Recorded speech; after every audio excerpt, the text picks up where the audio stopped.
You've got two lives, a mother and her unborn baby, and just one continuous strip of paper printing out their vital signs. The stakes? Literally, as high as they get. The CTG is essentially your window into the womb. All right, here's our game plan for this quick guide. We'll cover the CTG Basics, the DR C BRAVADO Mnemonic, the NICE risk guidelines, 3 real-world clinical examples, and finally, management and decisive action.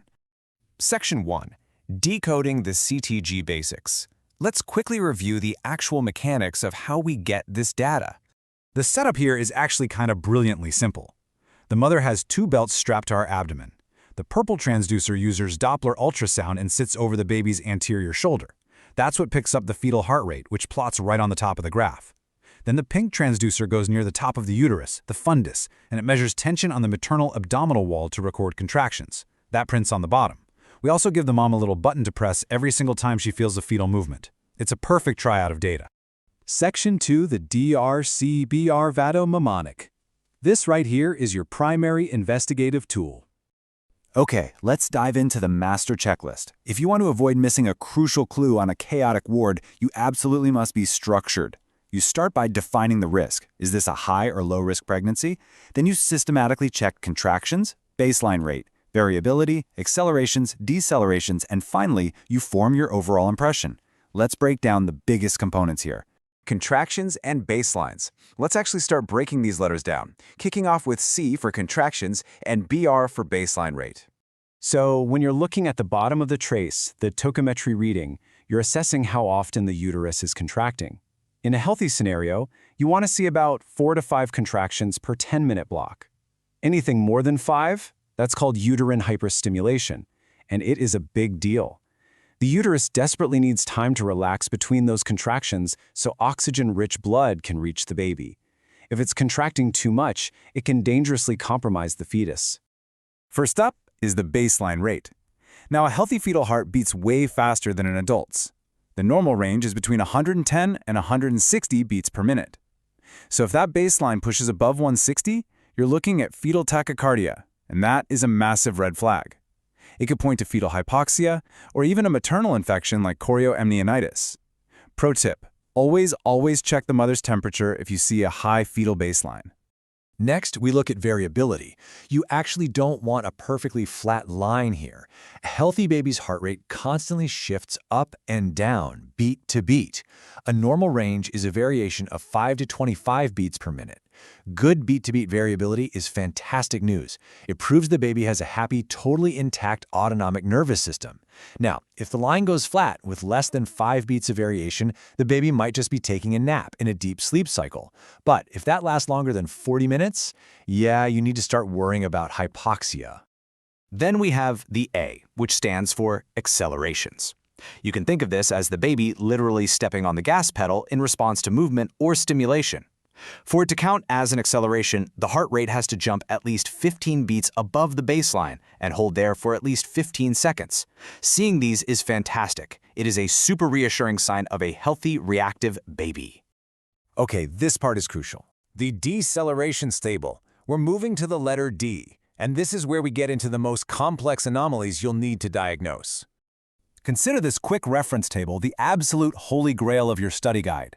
It breaks down the 3 main types of decelerations, which are drops in the heart rate. First, you have early decelerations. These are harmless. They look like a mirror image to the contraction. As the uterus squeezes, it compresses the baby's head, which triggers the vagus nerve and briefly slows the heart rate. Totally normal. Late decelerations, however, are highly alarming. Here, the heart rate drops, but the lowest point happens after the peak of the contraction, and it takes a long time to recover. That tells us the baby's brain isn't getting enough oxygen, fetal hypoxia. Finally, variable decelerations are abrupt, sharp drops that drop more than 15 beats for less than 2 minutes, and they don't necessarily match the timing of the contractions. These usually point to the umbilical cord getting intermittently compressed. But wait, we also have to watch like a hawk for prolonged decelerations. This happens when the heart rate drops by more than 15 beats per minute from the baseline and stays down there for anywhere between 2 to 10 minutes.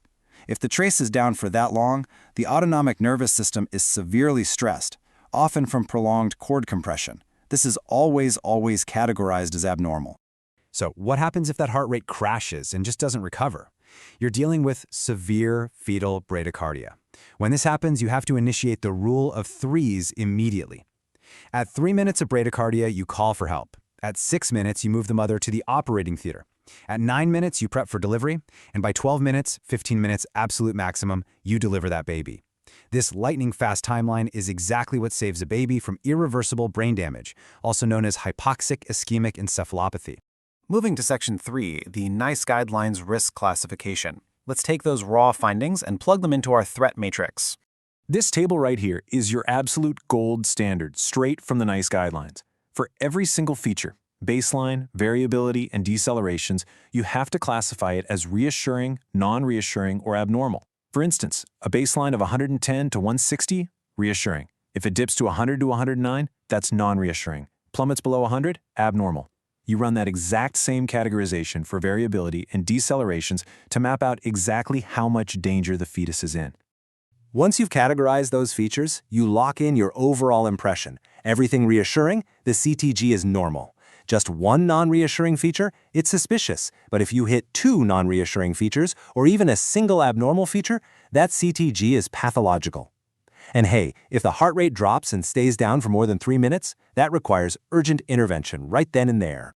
Section 4. 3 clinical CTG examples. Time to put the theory into practice with some scenarios you're definitely going to see on the ward. All right, case number 1, variable decelerations. Imagine you're at the monitor and you see these sudden, abrupt drops in the fetal heart rate that just don't neatly line up with the contractions. This specific pattern is a huge hint. It strongly indicates intermittent compression of the umbilical cord. So how do we handle it? Well, first, identify that abrupt drop. It needs to be a fall of more than 15 beats per minute. But here is the pro tip. You're looking for what we call shoulders. These are brief little accelerations in the heart rate right before and right after the dip. Seeing those shoulders is actually super reassuring. It means the baby is actively compensating and totally coping with that brief lack of oxygen. Okay, scenario 2, early decelerations. In this one, you see these smooth, gradual dips in the heart rate that perfectly match the timing of the mother's uterine contractions. As a student, it is so easy to see that heart rate drop and just instantly panic, right? But hold on, you observe that the dip is an exact mirror image of the contraction's peak. You recognize this is purely physiological. The uterus squeezes the baby's head, which stimulates the vagus nerve. Because this is a totally normal response, you just take a breath and continue routine monitoring. No intervention needed here. Now for the third and honestly the most concerning case, late decelerations. The heart rate drops, but the lowest point of the dip happens way after the contraction has peaked, and it just lingers there. Yeah, this is a massive red flag. Notice that delayed recovery back to the baseline? You absolutely must recognize this as a sign of an ischemic brain. It is simply not getting enough oxygen to bounce back quickly. You immediately classify this as non-reassuring or abnormal, which segues perfectly into our final section, what exactly you do next. Section 5. Management and decisive action. Here is your cascading action plan. First step, escalate. Get your senior midwife and obstetrician in the room. Next, be a detective. Find the cause.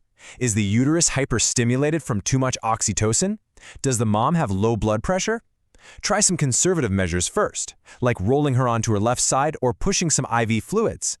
If that doesn't fix it, consider a fetal scalp blood sample to test for dangerous acidosis. And lastly, be ready to expedite delivery via forceps or an emergency C-section. Real quick before we finish up, I have to point out one extremely rare but totally critical red flag pattern, the sinusoidal CTG. If you glance at the monitor and see this perfectly smooth rolling sine wave pattern, just undulating up and down by 5 to 15 beats per minute, sound the alarm. This indicates severe fetal compromise, very often from profound fetal anemia due to a maternal bleed. It literally means immediate, life-threatening danger. And that brings us to our final and honestly most important takeaway. The CTG is an incredible guide. It's a literal window into the womb. But never forget, the mother in that bed is your patient. Never treat the graph in isolation. Always step back. Look at the whole clinical picture, her vitals, her progress in labor, the entire scenario, before you make a call. Are you treating a piece of paper or are you treating the patient? Keep that question in the back of your mind the next time you step onto the ward.